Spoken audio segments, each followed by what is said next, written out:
Tervist! Kes meist ei oleks mõelnud metsale viimasel aastal? Ma arvan, et igaüks meist, aga sellel meie metsal on rida vaenlasi.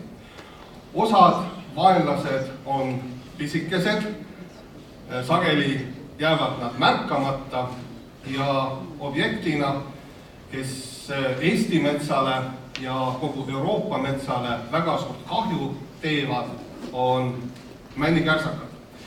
Ma võin öelda, et aastas tekitab see umbes sentimeetri pikkune putukas kogu Euroopas kahju 350 miljoni euro eest. Eestis on see kahju aastas umbes 1 miljon. Ja kahjustavad putukad näeb siin parempoolsel pildil. Eelkõige meeldivad sellele loomale just raiesmikule istutatud väikesed okaspuutaimed. Kuidas männikärsakast jagu saada? Ehk siis, kuidas teda eemale hoida nendest taimedest? Aegade jooksul on väga palju erinevaid putukamürke selleks pruugitud.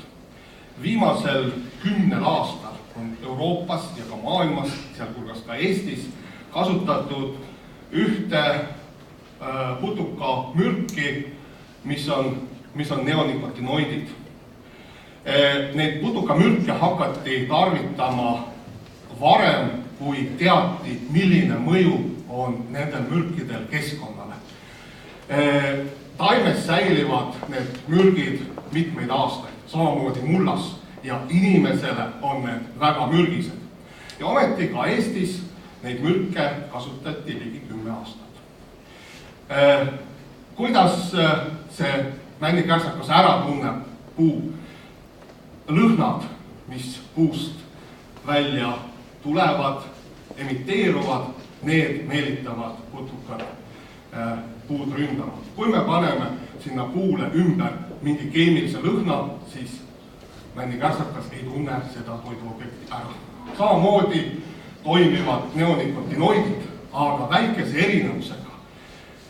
Nad ei meelita, nad meelitavad selle putuka selle taime juurde, putukas saab pürgitatud sellest taimest ja putukas omakorda sureb ja selle sureva putuka söövad siis ära teised, näiteks röövtoidulised jooksiklased, kes omakorda lähevad saagiks siis kahepaiksetele ja kogu see mürk jõuab kogu ökosüsteemi.